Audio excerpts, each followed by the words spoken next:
Yeah, yeah.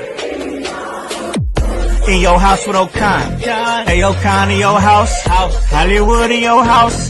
Hypocrisy's head in the clouds. Curating all kind of loud. Wrestling in front of the crowds.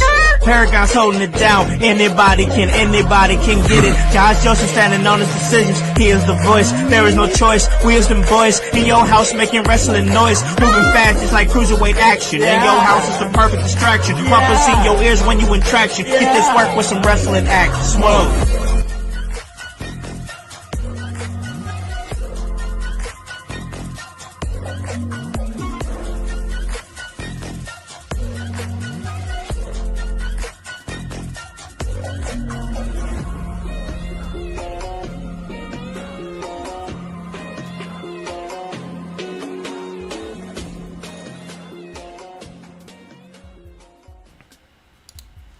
What is up, guys? What is cracking? It's the Command, and I am in your house, and you guys already know the vibes. Anytime we slide on through, we're here to give you that work when it comes to this professional wrestling business. And guys, we are back. It is Wednesday, middle of the week, and you know what that means here at In Your House. That means it's time for the Raw deal with Howse Annie O'Neal, and man, what a Monday Night Raw we have to talk about. Unexpectedly big.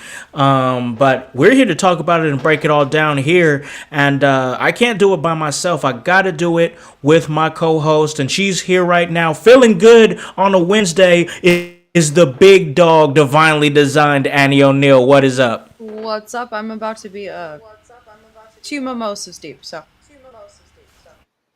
Oh, here we go. It's going to be a fun episode. And that's perfect. Let's go. It's Wednesday. What else are we gonna do? We're here. It's time to give it to him raw. You already know what it is. Exactly how everyone asked for it. Most definitely. And okay, so you're having a good time. You're over there doing your thing. And we got a fun episode to talk about. So that just goes hand in hand. That is perfect. So we were talking about it before we went on the air, Annie, and this was an unexpectedly big episode with a lot. I mean, just a lot of things happened. I mean, and there's so much to talk about. Whether it be businesses picking up with Seth Rollins being Mr. Money in the Bank. We got that. Then we have the start of the King of the Ring and Queen of the Ring qualifying tournaments. R-Truth returns, makes a big return, but it's not R-Truth, it's Ron Killings. We'll talk about that. And we saw the World Heavyweight Championship change hands from Jey Uso, main event Jey Uso, to Gunther. A lot to talk about, and So much. it's just crazy because it's like, where do we start at? But I ask you right now, Annie, this Monday Night Raw, once again, big episode. We didn't realize it was going to be so big. What were some standout moments for you that really lingered with you from this past Monday's Raw? Well, even in the opening dialogue with John Cena, he really laid out some really fine points. When he began with R-Truth, calling him a sideshow gimmick, and everyone's just wasting their time, and trying to deflate the power, and everyone just coming together and really vocalizing what they want. I felt like the seeds were planted for that, and whatever that's going to happen, because that showed they have to come head to head at some point. So I thought that was really, really cool. And John Cena he just bam, bam, bam, bam, bam. He lines everything up that he wants to say, and he just knocks it out of the park. And he just does it in 5 minutes or less. And I just think that's so tactful of him. And then, out comes CM Punk. And, they obviously tease that they're both gonna have a match tonight. And Punk comes out like hot the gate, just talking about he is a man of the people. He is just the voice of the voiceless. And then, things have a way of coming back up to the surface. CM Punk is not the same person he was when he first came in, and he's climbing the mountain. And the last time he was a champion was actually, I looked it up. It was January 7th, 2013.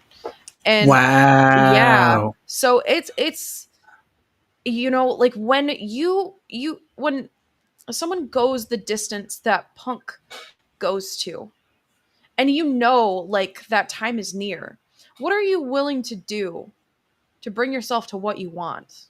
Are you willing to possibly go back on everything that you stand for? Are you willing to bend your own internal belief system to get there?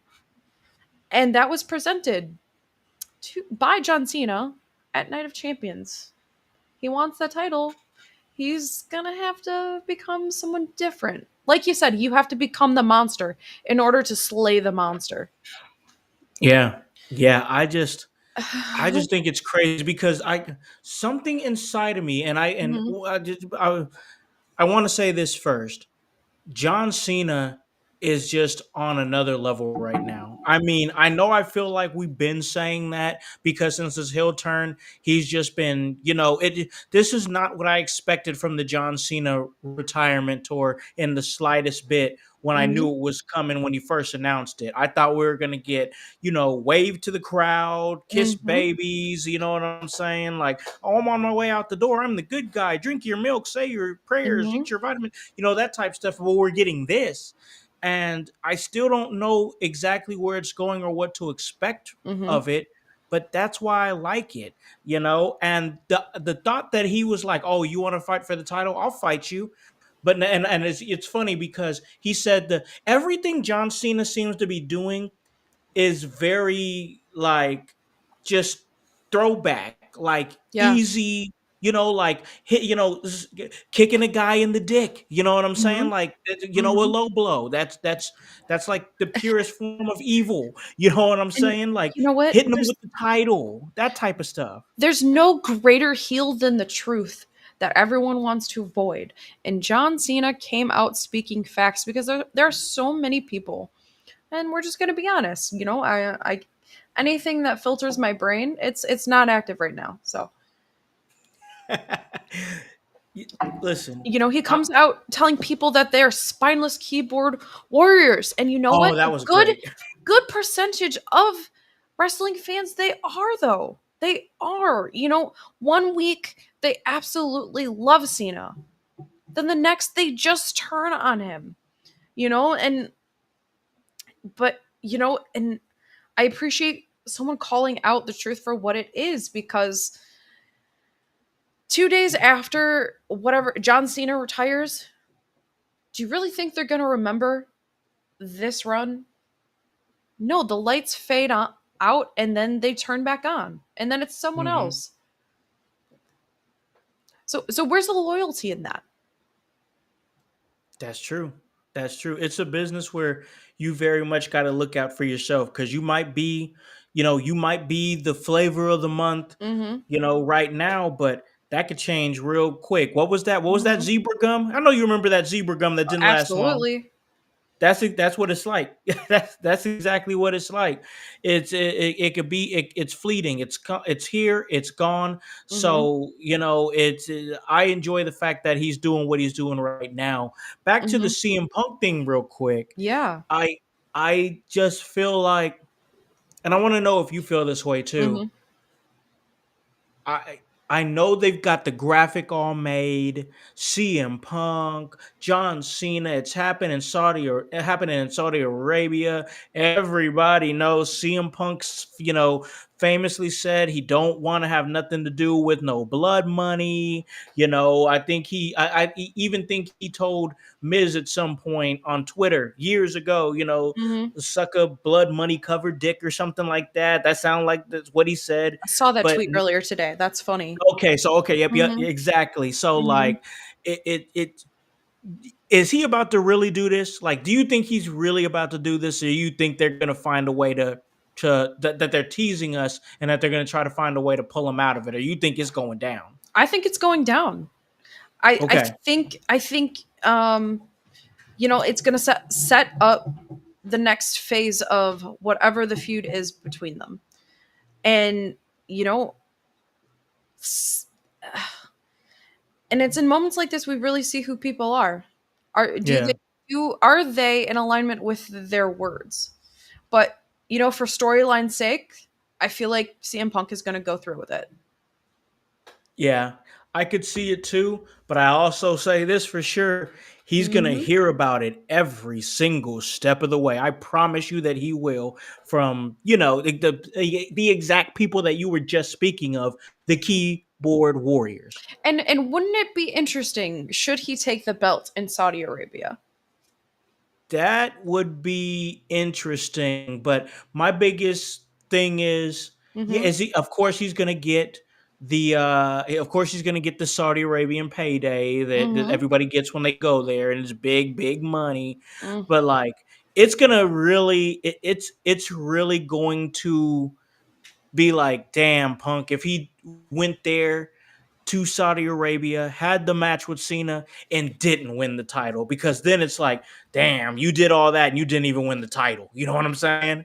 But you know what? You could still, in the face of the pressure and underneath all of the pressure of the world, you could. Who do you become? You don't know until you get there. Right. You don't. I mean, and how many people would actually make a decision like that? Do I uphold my beliefs, or do I bend them to get what I want?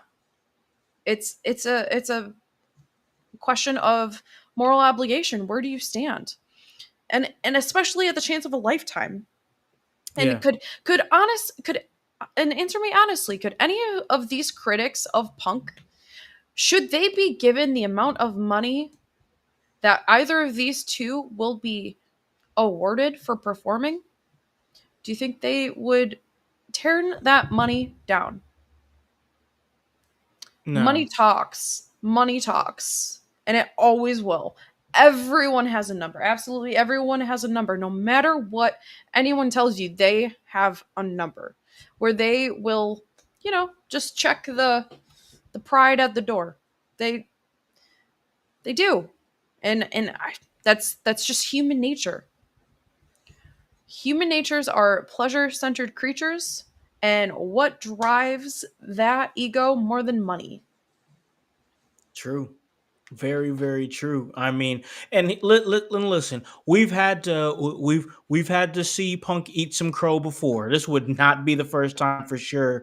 But before we continue this conversation, I want to Mhm. make sure I want to make sure that we get into the comments real quick because we got Voice in the comments right now. He's saying, "What up, team?" What's So, what up? is up, bro? And he's saying himself that he is ready to concede that John Cena is the greatest of all time, but that hurts him to say that. And he says he is masterful in this turn. He took a fan like me who couldn't stand him to now Mhm. wanting to see what's next.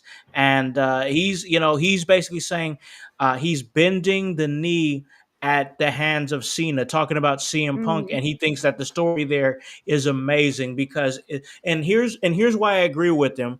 because Cena's like, oh yeah, I could fight you, but then he used, like I said before, he's using Mhm. classic heel tactics like low blows and hitting with the title. Another thing, and I said it the exact same time that he said it when they were like, oh, you want to fight for the title tonight, Punk? You want to do it right here, right now? The crowd's all up, energy's up in the air, and as soon as I said it the exact same time that he said Mhm. it, I promise you, Annie, I'm promising you, I said it the exact same time that John Cena said it when he said, "Not tonight." And I was like, that's the classic heel move. We've seen it a million times. I knew it was coming. But what Voice is saying is that Mhm.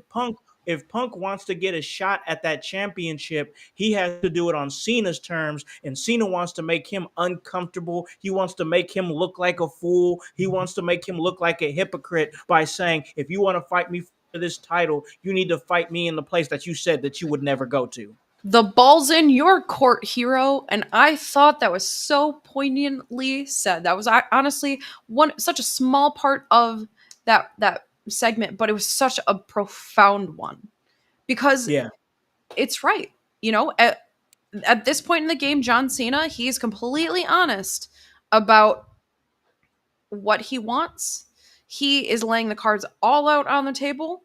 Take it or leave it for what it's worth. But then, in moments like this, when everything you want is entirely possible, are you willing to become a hypocrite for what you Yep. want? And that line is very thin. And I'm not just talking about the wrestling universe, but real life consequences. Yeah. Yeah. Hmm.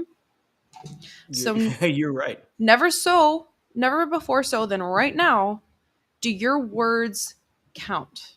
And people will uphold you to them. And you know what? It's Punk who has to get up with himself in the morning. Yep.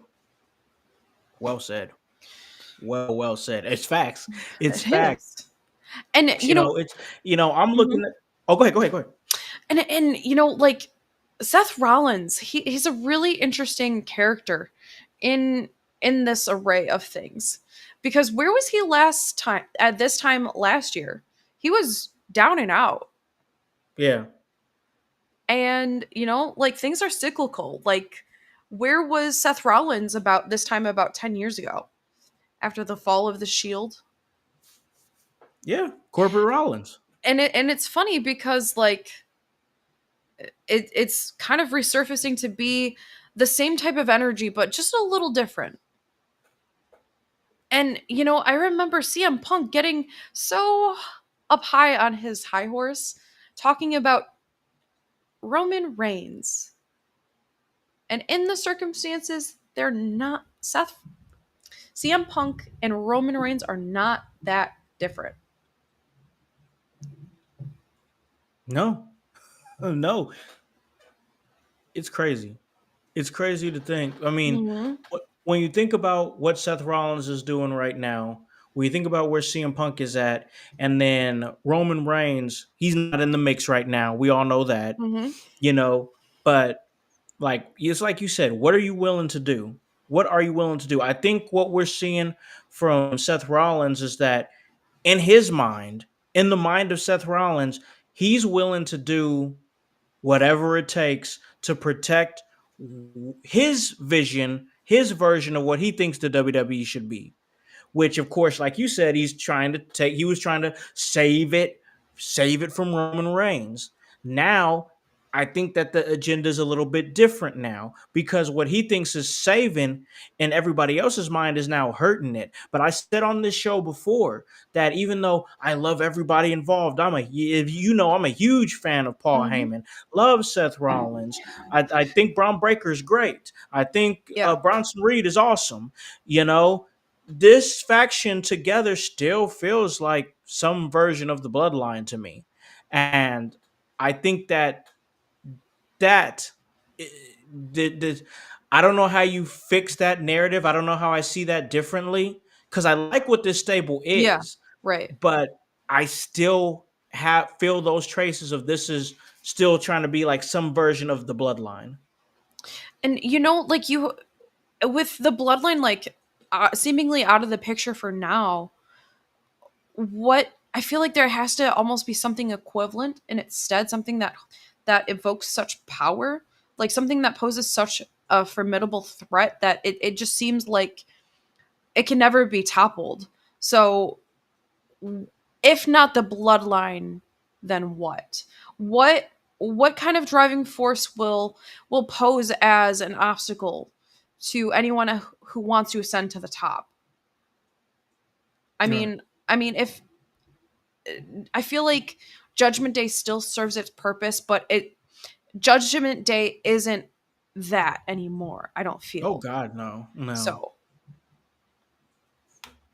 No, you're right. Judgment Day is not. Judgment Day is still serving a Hmm. place. Don't get me wrong. I Hmm. mean, Judgment Day's been a staple on Monday Night Raw. But look at what the current version of the actual Bloodline is. Hmm. Nowhere near as threatening as what it was, a year or two ago. Right. Right. And that's the same thing with the Judgment Day. Nowhere near as threatening as it was Right. because there's so much inner fighting, thing Right. interchanging between in there. And we're definitely going to get to that because we still have to talk some Judgment Day. But I wanted to just see what was really sparking, your interest and Mhm.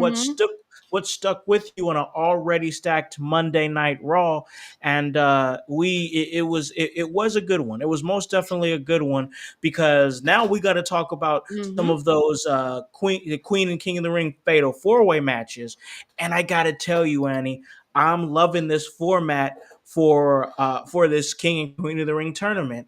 I love the fact that they're doing it even though they're calling it Night of Champions, and it's like, why are you calling this event Night of Champions? Every title is not going to be on the line. That's always been the gimmick with Night of Right. Champions. I have Right. no idea why you didn't just call the event King and Queen of the Ring, which makes the most sense because that's when all the Exactly. finals are happening. So I don't Right. get that, It but I love the format though. with that in mind, it is a little convoluted because yeah, I was expecting something different with a connotation of Night of Champions. Yeah. If all of the championships are not on the line, then Then it's not a Night of it's Champions, not. right? Right. Right. You get it. You Right. get it. Because last year at Crown Jewel, wasn't it the finals of Yes. Queen? So Yep. why can't unless uh Crown Jewel is going to be something different? Maybe Because I'm confused. I think Crown Jewel isn't happening in Saudi. I think Crown Jewel is happening somewhere else. I have to Oh, look it okay, up. okay, gotcha. Yeah, I have to look up where they're doing Crown Jewel because I think this is actually I might already have it. I believe Crown Jewel this year is going to be in Australia. Mm, I think they're doing it. I'm gonna have to double check on that, but I'm pretty sure they're you're doing it this year in you're Australia. correct. It's in Perth, Perth, Okay, Western it is in Perth. Australia. Okay, Yep, yep, yep. yep, yep. I found it too. October 11th, Perth, Australia. Yep, yep, I see it. So yeah, they're gonna do something different with that. But why not just call it King and Queen of the Ring? As somebody who is a fan of tournament-based competition, as somebody who's a fan of the King and Mm-hmm. the Queen of the Ring tournament, because I love the idea of it. Not only do I love the format, Mm-hmm. with the fatal 4-Ways. In the fatal 4-Ways were fun. They were Right, both fun. right. I enjoyed them. But do what they're fighting for. Not only are you fighting to have the crown and everything and the scepter and whatnot, you're fighting for an opportunity to main event SummerSlam. I love that. It gives King and Queen of the Ring a purpose. This has become one of my favorite summertime things that WWE has done in the last couple of years. Let's keep the King in the Ring, King and Queen of the Ring tournament going. Let's keep it a yearly thing because I don't like it when they do things one year and then they don't do it the next year, Right. and then maybe they don't do it for 2 years, then they bring it back, then they don't do it for another 5 years. Just do it regularly. But we had the Fatal 4-Way matches, and man, what a stacked Fatal 4-Way on the women's side. Rhea Ripley, Liv Morgan, Kyrie Sane, and Roxanne Perez. And there was a bit of a story in this match Oh too that I yeah. really enjoyed between Roxanne Perez and Liv Morgan. Liv Morgan Roxanne Perez, that is, picks up the big victory, advances. I love the fact that she won and moved on because to me, the King and Queen of the Ring tournament should be symbolic of somebody's coming up next, and I think everybody sees it with Roxanne Perez. But man, she was really in the thick of things. She got that roll up. She was helping out Liv Morgan, but she was a little opportunistic, which is what I expect from the Prodigy. What did you think about that match? Man, she snatched that pin out She of did. hands and my jaw dropped. Like I almost tripped. Like it was kind of absurd. Like like Roxanne embodies like the perfect wolf in sheep's clothing. Like she Oh, looks cute, gotcha. seemingly innocent, and then like you see that certain smirk that she has, and you know she's just calculating. And if there's someone who is even more underhanded than Liv, it's Roxanne Perez. Mm-hmm. And one thing I want to emphasize about her association with Judgment Day and her connection to Finn Balor, it doesn't feel it feels like a student teacher connection and nothing more than that. It's like it's just a platonic Yep. connection Not we've between them. we've said it on this I'm show just before. I so know for a fact happy we've about said it. that. Yeah, we've said it months ago on this show. I Mhm. remember it vividly. Not every man and woman relationship on television needs to be romantic. I agree with you wholeheartedly. I Mhm. think exactly what we're seeing from Finn Balor is somebody who sees the potential in Roxanne Perez and is mentoring her, and just she's kind of the center of the chaos that Right. Finn is trying to create right now. And I like the fact that it's not romantic at all. It's I like this for what it is. Like, it doesn't matter how her meat suit is represented. Finn Balor sees that potential, and it's like the sensei being proud of their Padawan. Like, Yeah, that's how that is spelt to me, and I 100% love that. But you know what? Like, and it always sucks being upstaged by someone who is even smarter and even more updated than we yeah, are. So being upgraded, that's not sitting well with Liv Morgan. true. And you know what? Like, there were a couple things that we were talking about earlier this morning. Like, Liv Morgan is facing so much pressure right now. You know, she just gets back from Japan. Yeah, She um is unhappy with Dom, and I don't know. It week by week by week, it just seems like their tryst is that connection is dwindling, and yeah. I'm starting to see the corrosion occur. And I don't know who said it before, but someone anyway, I totally lost my point. I'm so sorry. Um, It's the mimosas. yeah, it's the Moses. We're swimming. We're swimming. Oh And man, but you know, and she has the pressure to keep focusing on the tag team belts, but it's been a minute since those were defended. I mean, what other women tag teams are there? I don't know. oh, sad, And sad. I then remember we were championing that division we just a few months were ago. so good, and then Nikki Just Bella nothing. Just nothing. weasels her way back in. Good Mm, lord. Okay, mm, let's stay there mhm. real quick. Let's Yes, stay there please, real quick please. because and we'll stay with Liv Morgan and you just mentioned Nikki Bella. So we talk about Liv Morgan and you said it, Liv Morgan's getting pulled in a whole lot of directions right now, whether it be drama within her relationship or drama in her faction, whether it be her not advancing in the Queen of the Ring tournament, the pressure to defend that championship, but there's so much more on the line here because we had Nikki Bella coming out, and this was going down in Arizona. That's where she is from. So she comes out and she's announcing WWE Evolution, which I'm excited about. I'm excited for that. Not excited to see Nikki Bella, but that's just a great pivot because we were talking about Liv Morgan. Because boy, did Liv Morgan come out pissed when Nikki Bella was out there. She came out and she was making a beeline to the ring and she told Nikki Bella exactly how she felt. And Nikki Bella's like, whoa, I'm not trying to take anything away from you. But you know what? Liv Morgan wasn't trying to hear it. Liv Morgan was just she was ready for some smoke. She was ready to fight. And she proved that because she gave Nikki Bella an oblivion for her trouble. And I'm pretty sure we can both see that this is leading to Nikki Bella versus Liv Morgan at Evolution. But man, what did you think about that segment? I'm not, once again, for me, not excited to see Nikki Bella. And this ain't just some new feeling of I'm not a fan of her. I've been watching WWE for years, and I lived through the Nikki Bella era when she was I'm Super so Nikki with the sorry. Divas I'm Championship. so sorry. My Pain, condolences. My condolences pain. to you, because that's when I came back into watching wrestling. Um, right in the heart of the Bella Army movement. Oh God. Um, Ugh. when I first saw Nikki Bella, I felt the compulsion to run toward my blood pressure medication. I I I am Italian.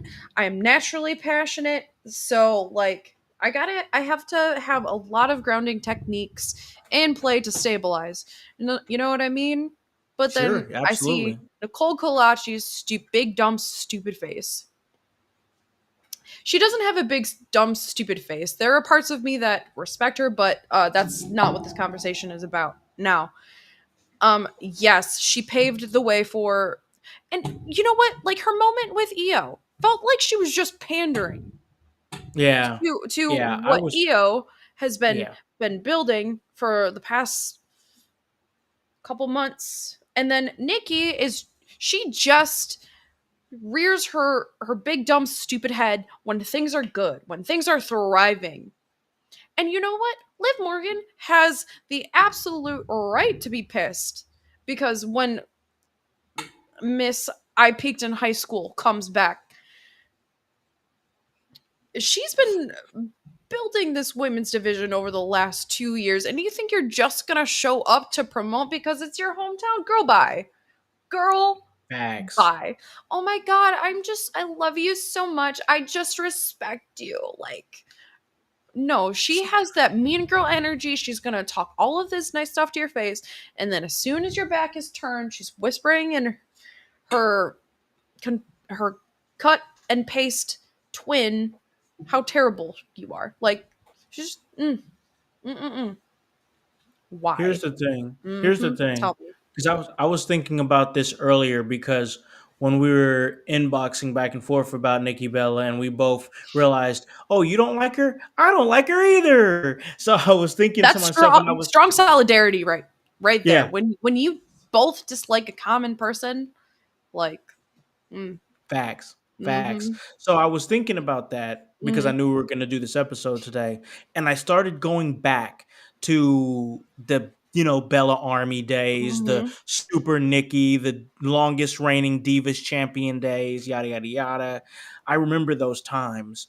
And I thought to myself, how can I put this? How can I describe to somebody who didn't watch Nikki Bella in her time? How could you encapsulate what her run was at that time in WWE? Well, I thought to myself, and it really came together. I put my thoughts together, and I thought there is a difference between being good and being pushed.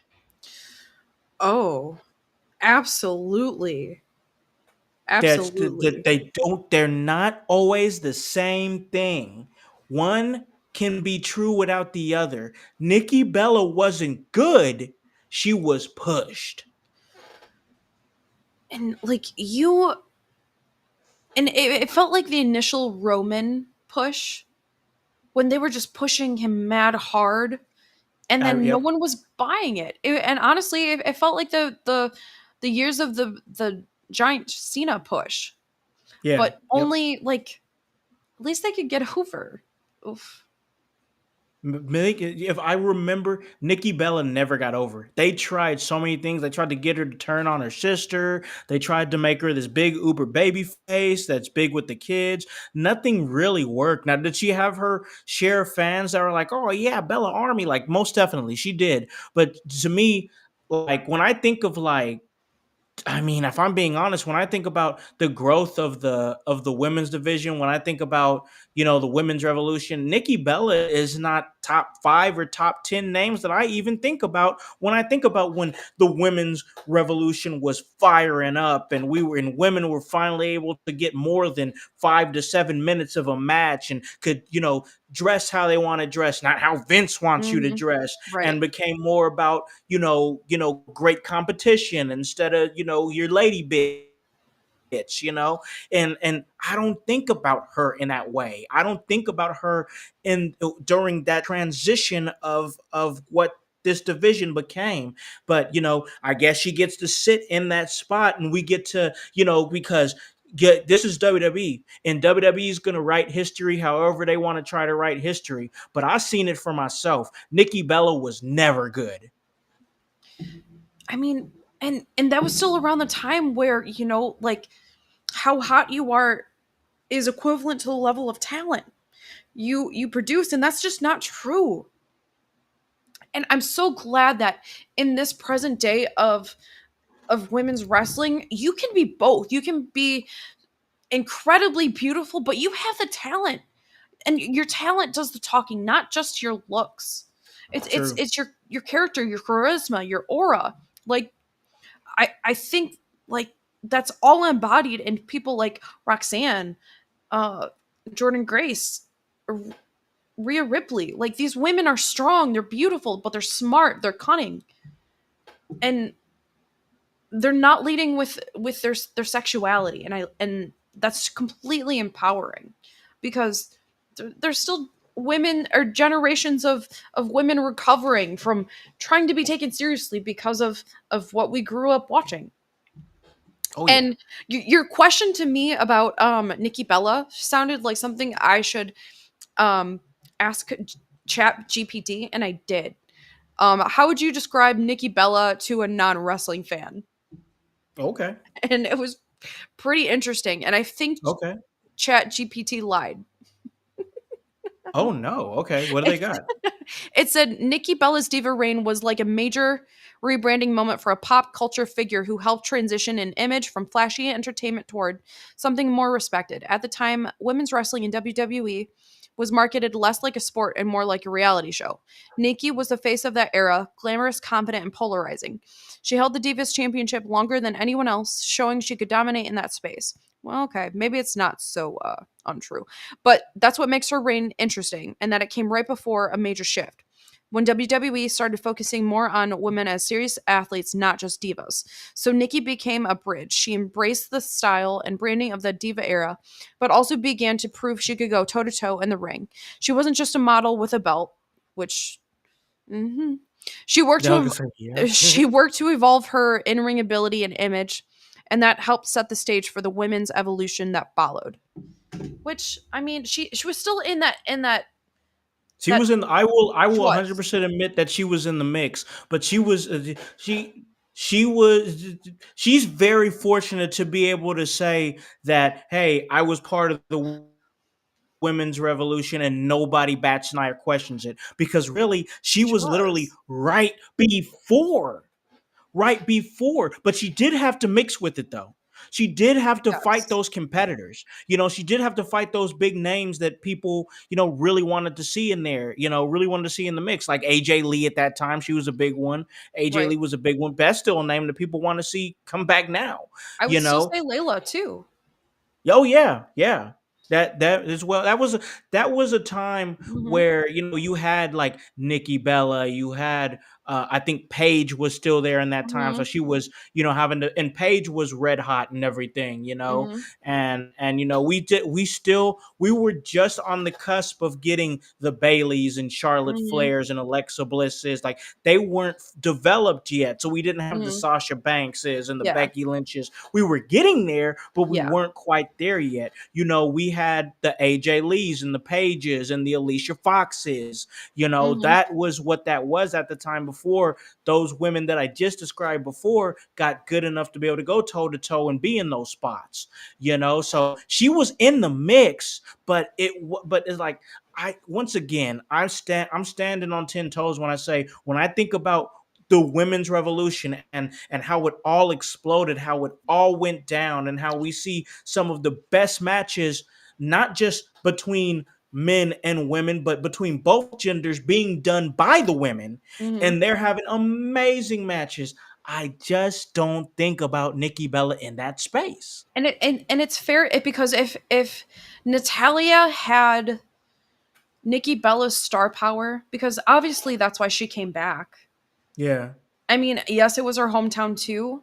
I think Natty would be slotted in that role.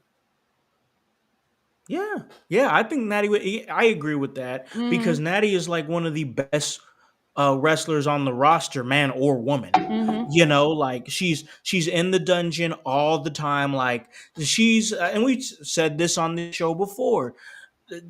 Natalia is so good that she's one of the few that's like, hey, I've been wrestling for 15 something years, but I'm still training weekly, which a lot of Mhm. these indie guys could really truly learn from that. But that's a whole nother podcast, you know what I'm saying? But I once again, obviously they're going towards Nikki Bella versus Liv Morgan. Morgan at WWE Evolution. We'll see what Nikki's got. I mean, we haven't even seen her face since Royal Rumble. I believe this was her first appearance since she showed up at the Royal Rumble. I So remember I'm like, how I I don't felt know. at I Rumble don't. too. Ugh, Yeah, yeah, really? same way. Yeah, same here. But You we'll were see there in what person. exactly. Yeah, and I'm like, come on, man, come on. If they didn't, if it wasn't for the fact they didn't have Jordan Grace and all them out there, I'd be like, Yeah, come on, I'm and done with this. there's only 130 spot. One. And you gave it Stupid to Nikki Nikki Bella. Bella. Stupid Nikki Nikki Bella. Bella. But once again, we'll see what Works. she's got. We'll see what happens with that. But let's stay with this women's division real quick before we transition to some of the other things that happened on Raw, because I want to talk about the women's intercontinental championship scene that is now being taken over and being reigned supreme by the man Becky Lynch. And I'll admit, the title looks good on her, and I think that this is great for the title because it right now the title needs a strong holder. Nothing against Lyra Valkyria. I love my bird lady. I think she's great. But when you have the Intercontinental championship that's very new, just introduced in January, so you need that title to look legit. This is one of those situations where the talent makes the title and not the other way around. You have the Intercontinental Championship on a former women's champion, multi-time, a former WrestleMania main eventer, a former double champion. Any title that they've had in her division, she's held it, and that holds true with the IC title. I think it's a good space for it. I think Lyra is still going to be okay, but I think we're going to see some. I think we're veering towards something else because not only did we see Lyra Valkyria get called out by Becky Lynch, we saw the return of Bayley. We know Bayley got her WrestleMania taken away seemingly. Well, not seemingly, it was by It Becky was. Lynch in storyline. She attacked her backstage and she got her get back on Monday Night Raw. I'm thinking we might be leading towards Becky versus Bayley for the IC title, maybe a triple threat match. Either way you cut it, that's great for the women's IC title. I think that's a great step in the right direction. But what did you think about the return of Bayley? This was absolutely the edge I wanted to see from Bailey. She was growing a bit. Um, I think yeah, she needed some fire behind her. I Little think stale, little stale. yeah, I think she being slotted out for Becky at Mania was honestly the perfect timing.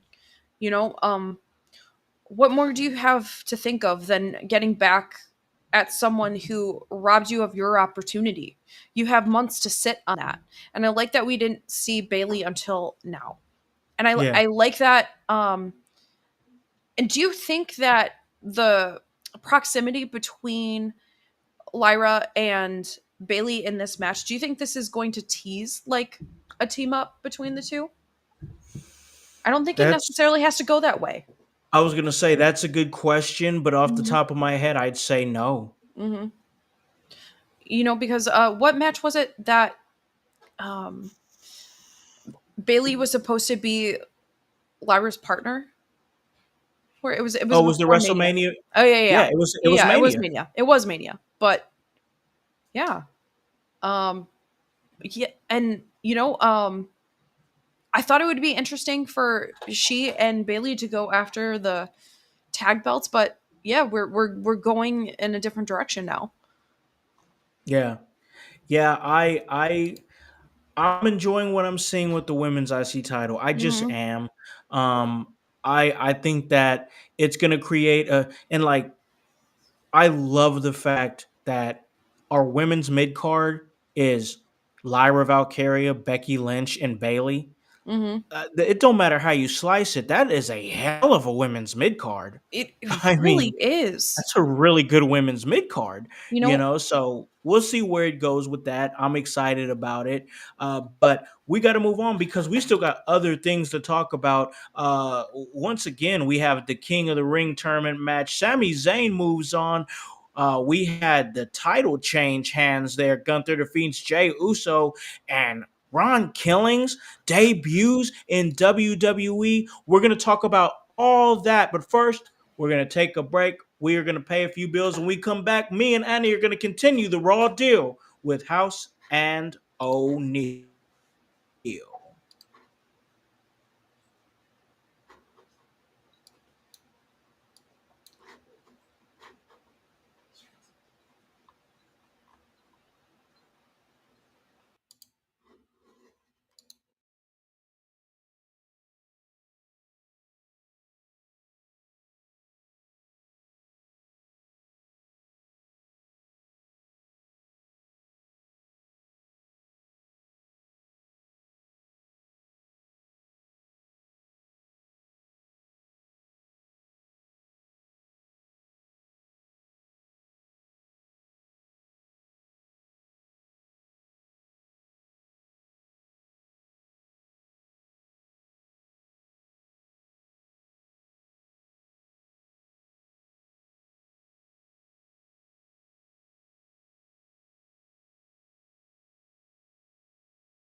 All right, folks, we are back here at In Your House. Thanks for joining us here. If you are on YouTube, we are also on Twitch, and you can catch myself and Annie O'Neal on demand for this episode on Apple Podcast and Spotify. We've been getting back on the podcast realm, getting closer to 500 episodes. We'll figure out what we're gonna do for that. But we do thank you guys for giving us the downloads and giving us the views and whatnot. It is very much appreciated. But we got to talk about the back end of Monday Night Raw because we got into a great discussion about all things women's division, whether it be the love for Liv Morgan and Roxanne Perez or the disdain of Nikki Bella.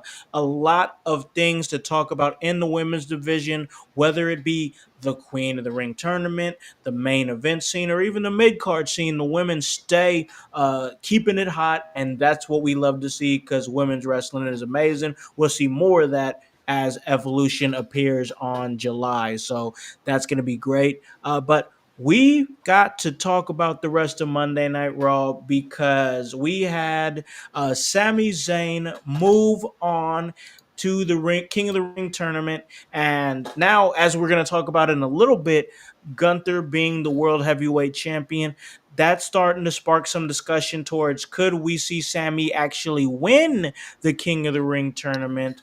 That was a it was a Don't. good match, but we let me just say this: why in the hell did LA Knight hit the scene and hit Breaker with the BFT? I don't understand why we saw LA Knight there. Once again, Sammy moves on, but that whole thing was confusing to me. What would you think about Sammy winning and the happenings in that match?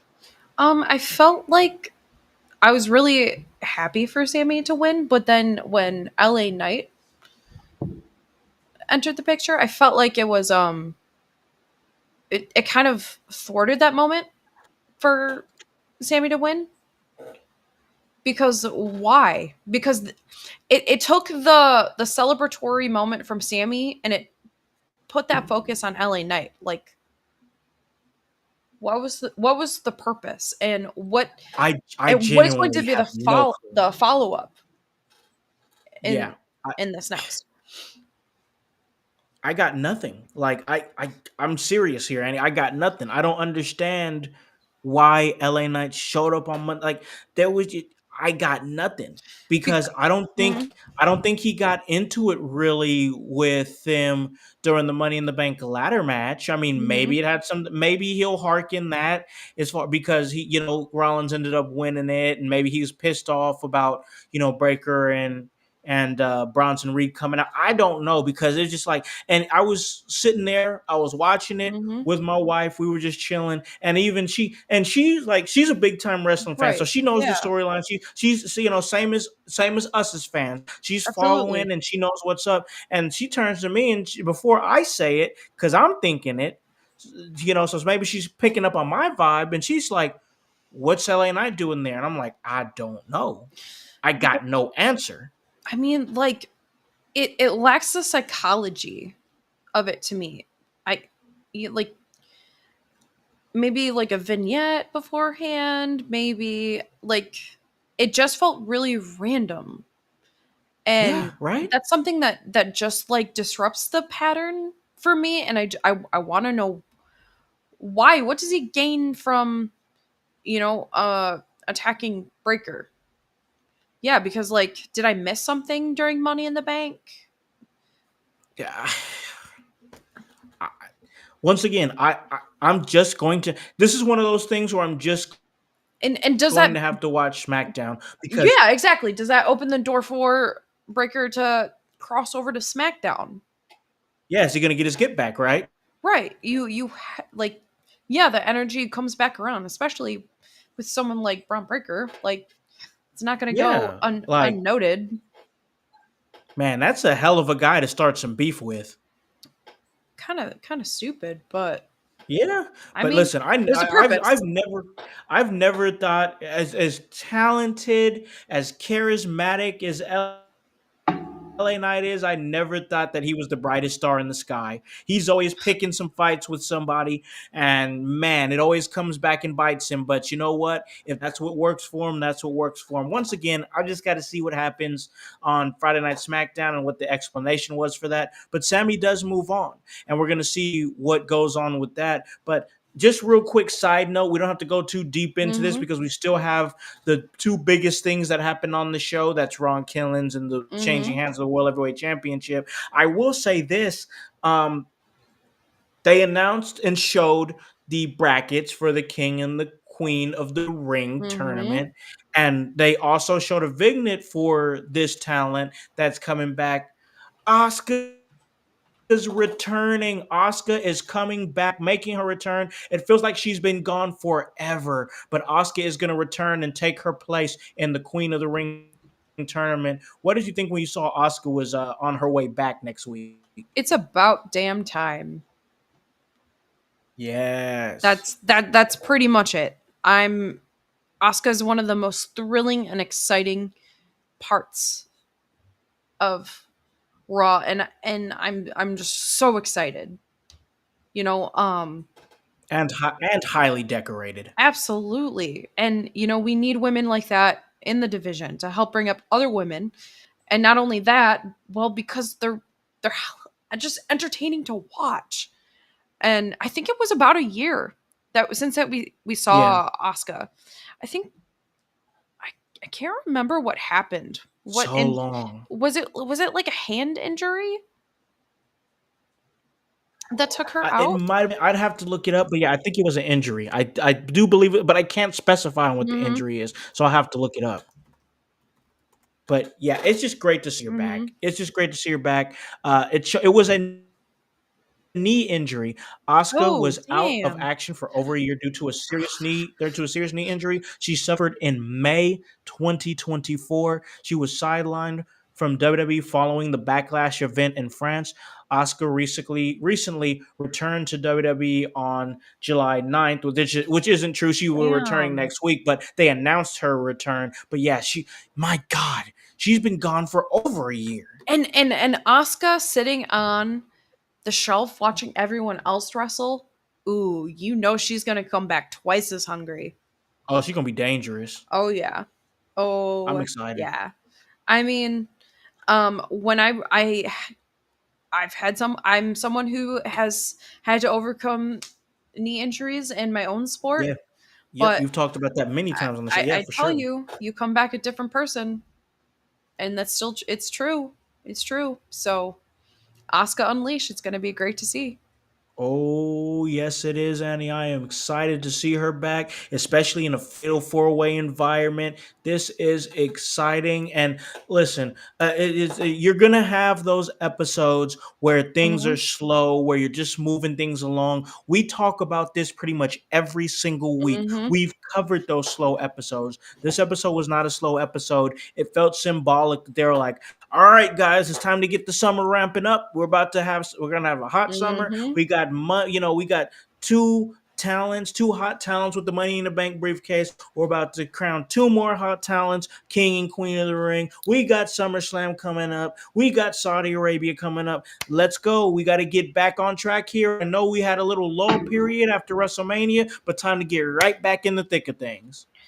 And I'm surprised and unsurprised how quickly it happened, because once WWE shakes the drugs off, like, it's all hands on deck.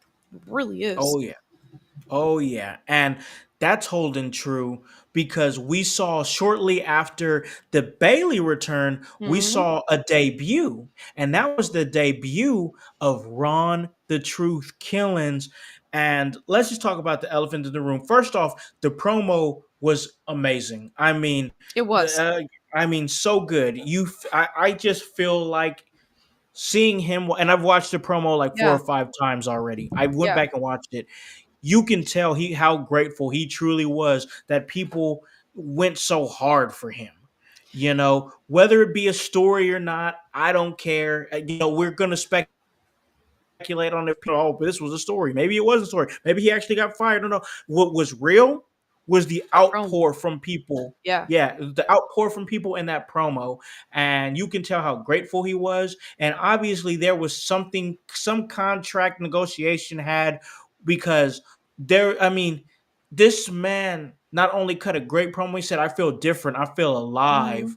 You Hmm. know, and he feels like our truth is too funny all the time. He's too nice all the time. You know, he's too Hmm. forgiving, but not me. And of Hmm. course, he's referring to Ron the Truth Killings. It's Right. crazy that this man's about to have a generational run at the age of 53. But then he sat up there on live television and cut his dreads off. And that was symbolism at its finest. I Absolutely. was sitting over there shocked, like like that he did that. Hmm. And man, just it was such a powerful moment because Hmm. that's the beauty of wrestling when you can Absolutely. say, "Hey, we would you're getting rid of this man. We love this man. We can't let Hmm. you do it."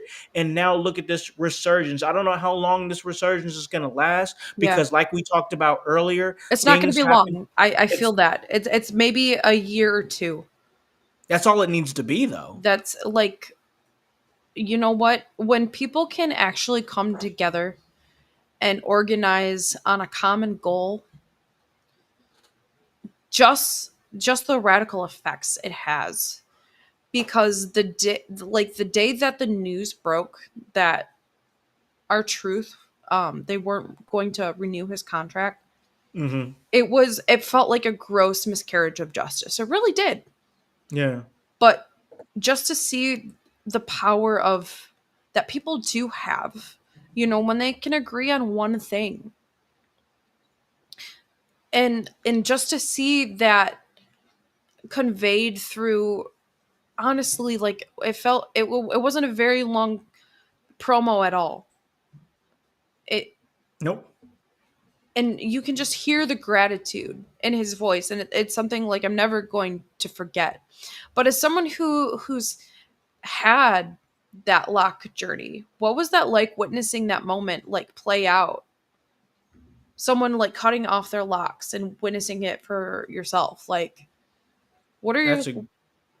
That's a great question I know, because right? That's why we get when along I so well.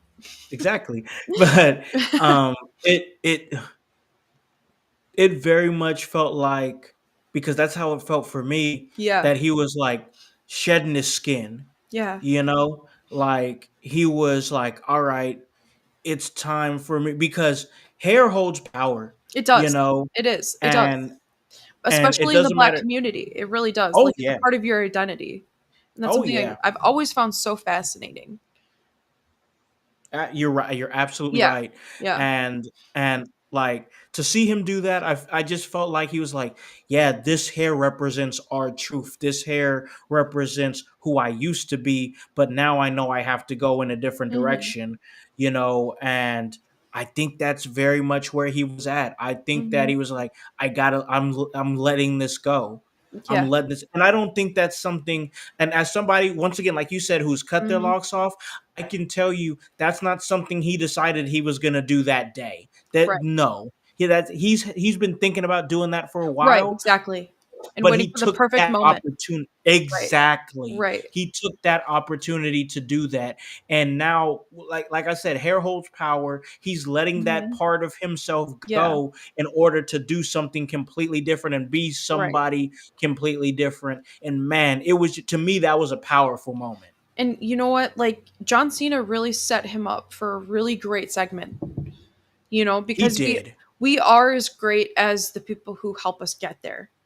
And like this angle was so like intriguing because you know it's just something that's so well written or whatever. Yeah. But like he said, our truth said the truth has set me free. I am Ron Yep. Killings. I'm the truth, the whole truth, and nothing but the truth. And as something as symbolic as cutting your hair, like you are putting one part of you to rest and you're becoming something completely different. Like Mhm. that transformation is just you become something different. And like that's something only that person has control over. And for how long, like our truth, yes, he was at comedic relief, but like what kind of message was that sending to people on a subconscious Yeah. level? Like just to see this whole different edge of someone that we love, but seeing that serious side, like that's just the depth of talent that Ron Killings, I'm sorry, no longer our truth, Ron Killings has. Is it's This is going to be a fun ride. It is, and I'm down for every bit of it, and it hits different because, I mean, a lot of people think about our truth, and with the way that wrestling is nowadays, and all the new fans that are being created all the time, which is amazing. I love it. I don't gatekeep it. If you want to be in this fan base, it's a crazy fan base, but it's you got to welcome new people in here. They're only familiar with R Truth when he signed with the company in 2008 as R Mm-hmm. Truth. Mm-hmm. They don't know anything about K Quick, and they don't know anything about Ron the Truth Killings, a former NWA heavyweight champion. He was with TNA, and he had some great promos, a great run. They don't know anything about that, and I think that in this run, we're gonna see a taste of that Ron Killings, Mm-hmm. and who knows? And that's my last question before we get to the main event with the Mm-hmm. world title. Let's talk about the world title and R Truth for a second. Mm-hmm. Uh, I will say this, and I want to get your thoughts on it. To me, R Truth is the closest he's ever been to a world heavyweight championship than he's been for a long time right now, if they go off of the buzz. I'm not saying it's going to happen. Mm-hmm. I'm just saying that he's closer to a world championship than he was like a month ago. It Do happened for you Jay Uso. True that. Are you taking the over and under on it? You think that there's a good chance it could happen? Not saying it's got to be long, but where are you at with an actual Ron Killings undisputed or world heavyweight title reign? Well, I'll just put it to you like this: the people have spoken, and the ball is in the court for WWE to listen. This man was practically lauded as a modern day saint. Yeah.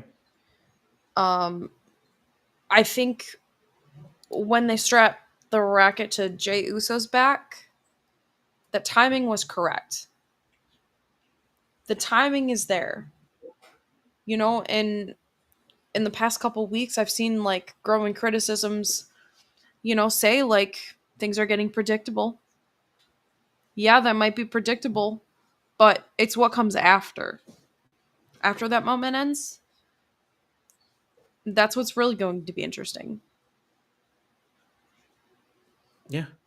Yeah. And like you said, it doesn't have to be I long. think, and I it doesn't. And I think there's truth in what you're saying. I think sometimes you have to have periods of time where things are predictable. Mm-hmm. Like it has to be like 2 weeks to three, even maybe even a month of like, all right, you know what? We're just kind of, you know, treading water right Mhm. now.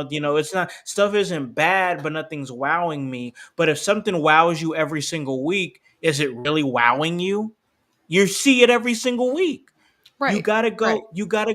Things have to be like water for a few weeks. So then, when fireworks happen, you get to really be like, "Oh my gosh, this happened!" Instead of, "Dang, he did something crazy last week. Now he's doing something crazy this week." And there's got to be like, it's got to be a flow. Absolutely. I mean, like, I feel like it's a part of the formula for now. Yeah. There has to be an even keel for at least a while, because if you're constantly on that high, you're going to get exhausted of it, and then you're Yep. not going to appreciate it. So, like, Yeah. it's the calm before the storm, like, things aren't going to be in that state of matter forever. You're right. It's like I said, things got to flow a certain way. So when Hmm. fireworks happen, you actually enjoy them. So it is what it is on that. We're gonna see what happens with Killings. I think it's very interesting. And I said this on Sunday too. Hmm. And I'll repeat it on this show because I still, and people are saying, "Oh man, come on, man, yeah, he's having a good little run right now." But WWE Undisputed Championship, come on, Con, you're going a little insane right now. He's 53 years old. And yeah, oh my gosh, a 53-year-old as the WWE Undisputed Champion, that would be insane. How old is Until you John think about Cena? until you think about the fact that John Cena is 48. Okay, okay, that's not that big of an age gap. And you know Nope. what? Like, how and how disappointing it is for people to put limitations on people over a certain age.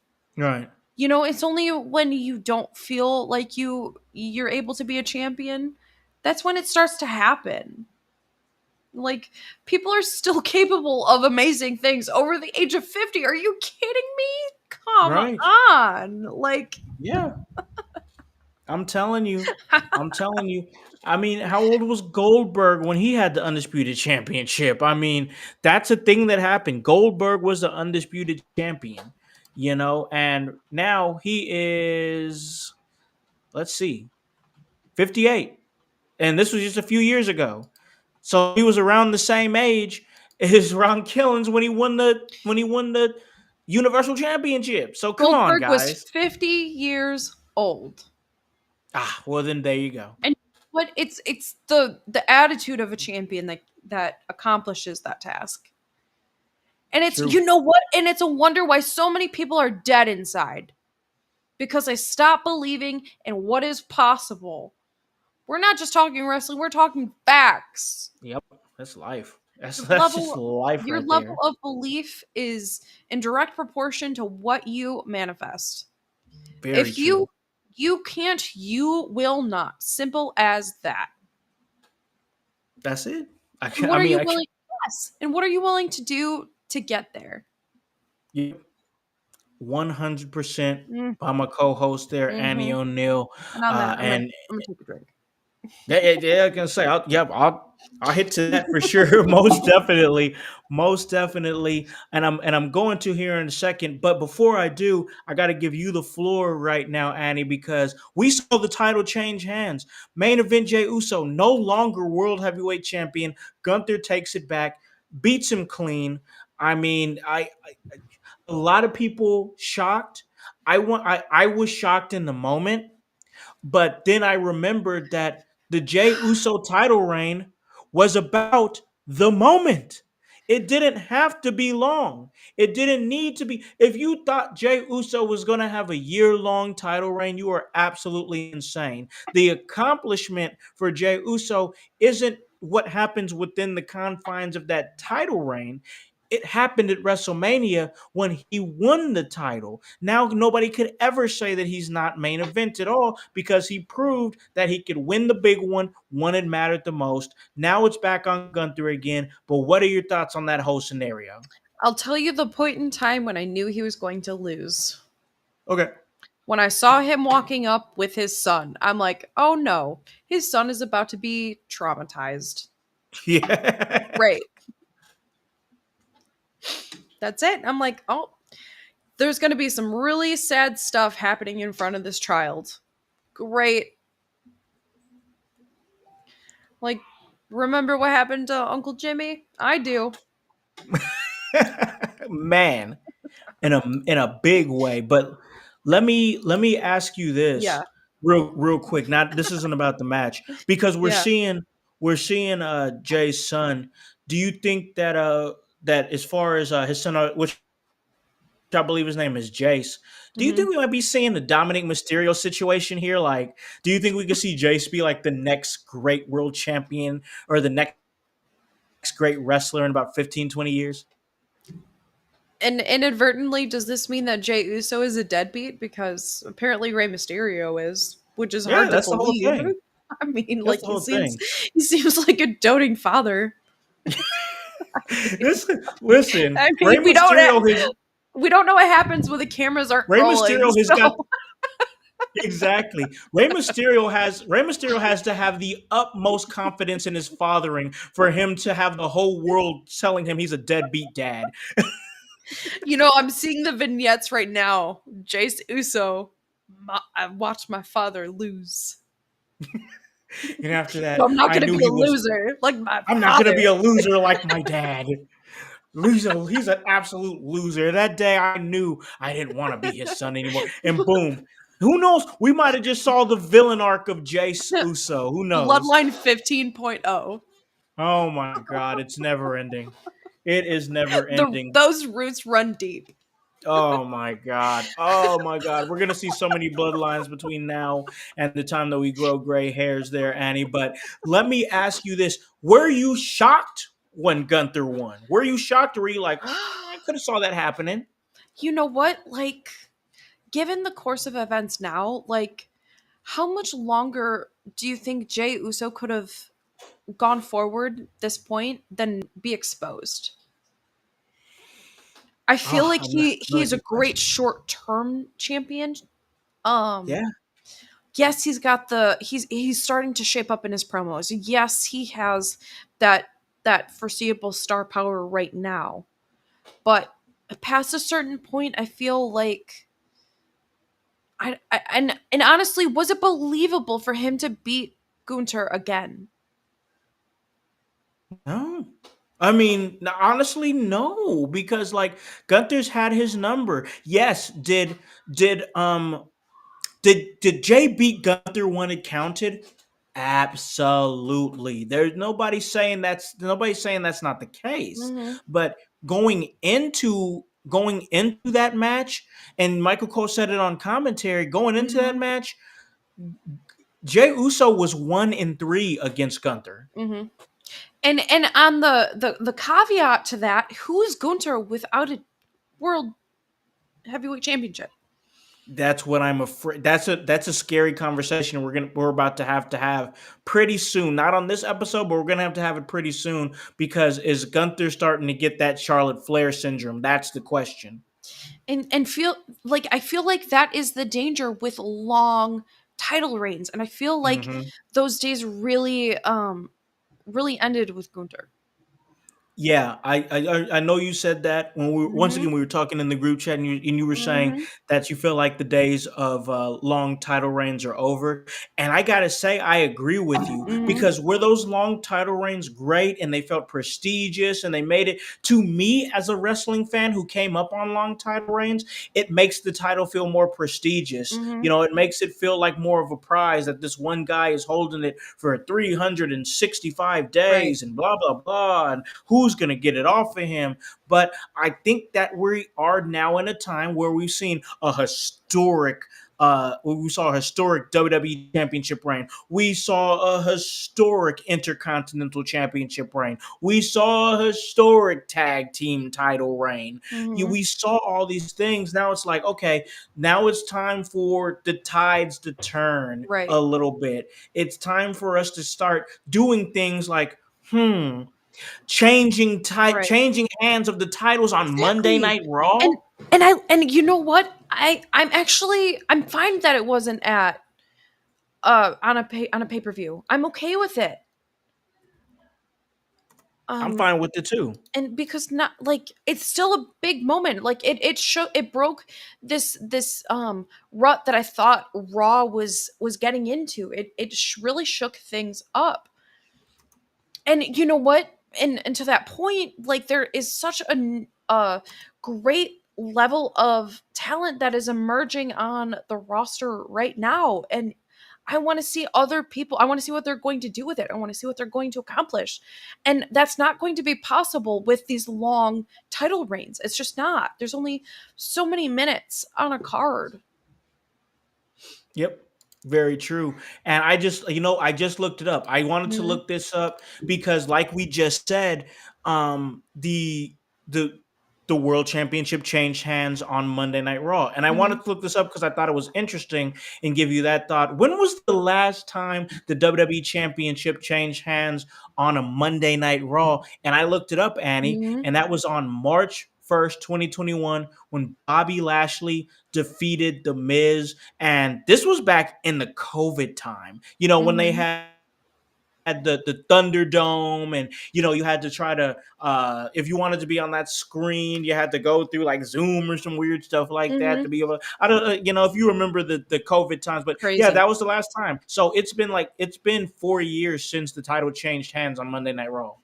And it's a good amount of time to to bring that shock back to the people who are Yeah, watching.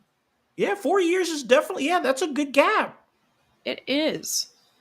And and it doesn't have to be every and now because like they're setting a different tone for the element of surprise to come back in, because like I really do feel like Raw was, I mean, like we said earlier, like not every Raw is going to pop off, Right. and but we need those things to shake up that flow.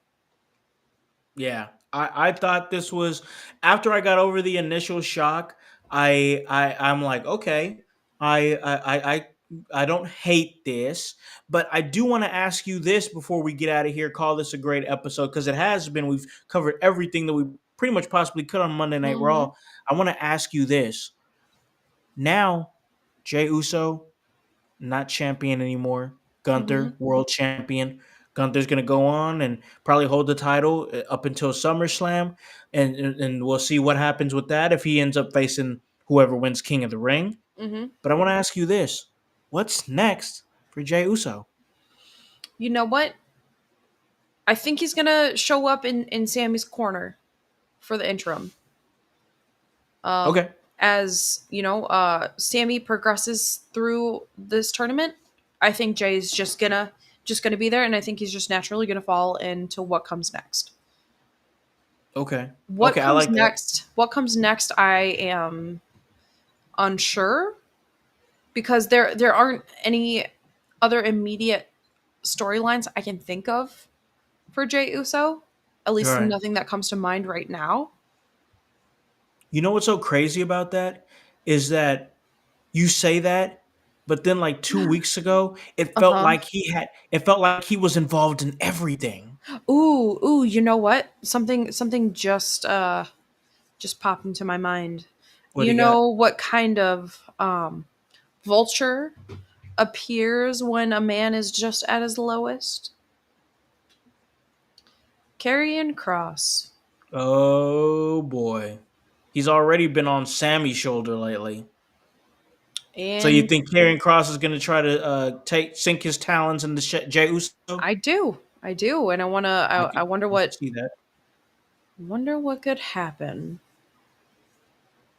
Hey, it's a good thought. I'm still erring on the side that as much as I love this carrying cross, like inserting poison into everybody, Hmm. I really want to see him get a little bit more juicier. I want to see what they Hmm. do with him. But until then, I can definitely see that because he plays his role perfectly, and I could definitely see him now like, hey, you don't got the title anymore, but don't you want to get back to that title? What are you willing to do to get back to that title? He's already pretty much trying to tell Sammy like, "Hey, you're trying to be this good guy, hurrah, hero, but Hmm. I don't think that's who you are. I think you're lying, and I think you're lying to everybody else, and I think you're lying to yourself. Karrion Kross is such an interesting character. It's such a shame that I'm not seeing him as much as I want to. Mm-hmm. Mm-hmm. Yet. Yet. Yeah. Yep. Yep. Let's. I'm here for. I want it. I want. Mm-hmm. Give me all the Karrion Kross because I think the guy's great for sure. Absolutely. But I think this episode was great. We really had another great episode of the Raw deal with Howse and O'Neal. Programming note, ladies and gentlemen. No episode next week. Annie's got a lot of stuff moving, and we always love how Annie does her thing and goes out there and does all that. So, like I said, programming note, no episode next week, but that's just a perfect segue to give it to my co-host and have her plug any and all appearances and where they can catch her at. This week, I will be returning to CCW Weekly TV Studios in New Baltimore, Michigan. That's always a good time. We are off for the summer for Frontline Pro, but we will be returning in August 9th for Liberty Bells. That's going to be a Frontline Pro's all women show. Like, it's going to be awesome. Ooh. What else? What else? You know, just working on my purple belt every week, day in and day out, getting in the gym, and you know, you'll never know where I'll be popping up. So take that as you know, something to be happy about, or an omen. Both are valid. Con? What about you? Yes. You already know where I'm gonna be at. Right here, doing my thing at In Your House, and we've got a lot of episodes flowing. Whether it be the Sunday house party, you know, the ECW watch along, we're always flowing with these episodes.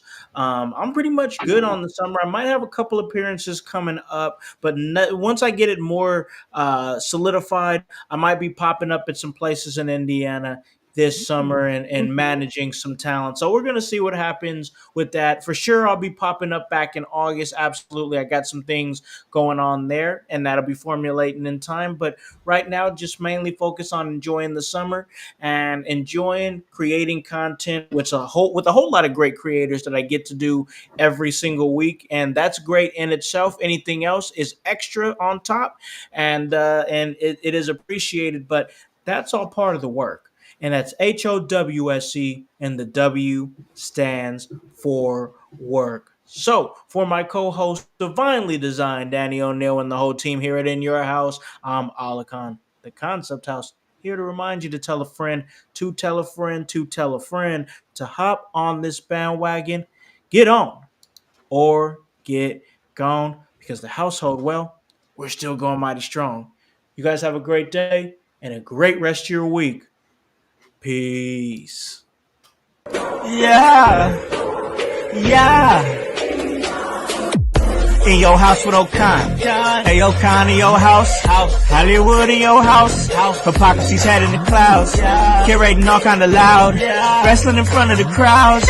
Paragon's holding it down. Anybody can get it. Josh Joseph standing on his decisions. He is the voice. There is no choice. We is them boys in your house making wrestling noise. Moving fast, it's like cruiserweight action. In your house is the perfect distraction. Pumpers in your ears when you in traction. Get this work with some wrestling action. Smoke.